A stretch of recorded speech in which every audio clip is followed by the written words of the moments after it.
రామ్ నారాయణ్ రామ్. ఈనాటి పరిస్థితుల్లో చాలా ఇంట్లో మనం చూసే విషయం ఏమిటంటే, చాలామంది మనోవేదనతో బాధపడుతున్నారు, ఒత్తిడితో కూడిన జీవితం గడుపుతున్నారు, డిప్రెషన్కు లోనవుతున్నారు. ఈ సమస్త కారణాల వల్ల మనిషి తన ఆనందాన్ని సామాజికంగా వ్యక్తపరచలేరు. ఈ విశ్వంలో ప్రతి జీవి సంతోషంగా ఉండాలని కోరుకుంటాడు, సంపన్నంగా శ్రేయస్కరమైన జీవితం గడపాలని ఆశపడతాడు. అటువంటి జీవితం కోసం మనిషి తన వంతు కృషిని చేస్తాడు. కానీ ఆ కృషి ఫలించకపోతే, ప్రయత్నాలు విఫలమైతే అతడి మనసులో నిస్సహాయత, నైరాశ్యం చోటు చేసుకుంటాయి. అటువంటి వ్యక్తి బహుశా సమాజం నుండి వేరుగా మారిపోతాడు.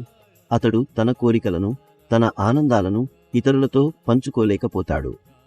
ఇప్పుడు ప్రశ్న ఏమిటంటే, ఇలాంటి పరిస్థితుల నుండి బయటపడే మార్గం ఏంటి? దానికి ఒకే ఒక మార్గం ఉంది, సాధనను పొందడం. ఆ సాధనను పొందడానికి అత్యుత్తమ మార్గం రామ్ నారాయణ్ రామ్ నామాన్ని జపించడం. మీరు రామ్ నారాయణ్ రామ్ నామ జపాన్ని ఎలా చేయాలి?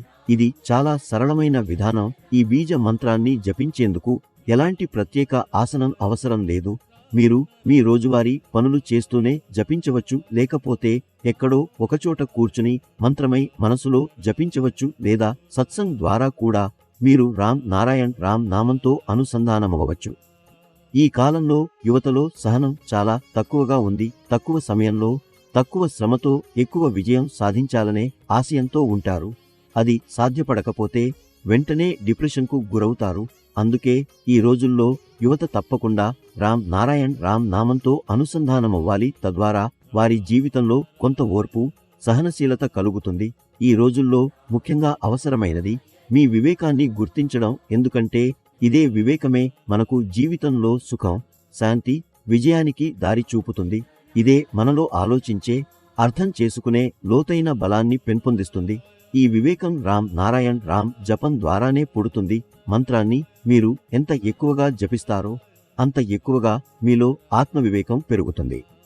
అందుకే ఈనాటి యువత రామ్ నారాయణ్ రామ్ నామంతో మమేకమైతే, ఈ బీజ మంత్రాన్ని జపిస్తే వారి లోపల ఆత్మవివేకం కూడా అభివృద్ధి చెందుతుంది. ప్రతి తల్లిదండ్రుల బాధ్యతేంటి అంటే, చిన్నప్పటి నుండే ఈ బోధనను తమ పిల్లలకు ఇవ్వాలి. చిన్నప్పటి నుండే రామ్ నారాయణ్ రామ్ నామంతో పిల్లల్ని అనుసంధానించడానికి కృషి చేయాలి. అప్పుడు సమయానికి ముందు వారిలో వివేకం అభివృద్ధి చెందుతుంది. రామ్ నారాయణ్ రామ్ నామంలో అద్భుతమైన విషయం ఏమిటంటే, మీరు దీన్ని జపించడం మొదలుపెట్టినప్పుడు మొదట మీరు దాన్ని గుర్తుంచుకోవాలి. కానీ కొద్దికాలం తర్వాత ఇది మీ ఊపిరితో ఒకటైపోతుంది. మనం ఎలా ఊపిరి తీసుకుంటామో తెలియకుండానే, అదే విధంగా ఈ మంత్రం కూడా మన ప్రతి శ్వాసతో అనుసంధానమైపోతుంది. ఎప్పుడు మనం ఈ మంత్రాన్ని ఉచ్చరిస్తూ ఉన్నామో మనకే తెలియదు. ఇది లోపల మనం అనుస్మరిస్తూనే ఉంటుంది. అందుకే ప్రతి జీవి రామ్ నారాయణ్ రామ్ నామంతో నిబద్ధంగా అనుసంధానమవ్వాలి.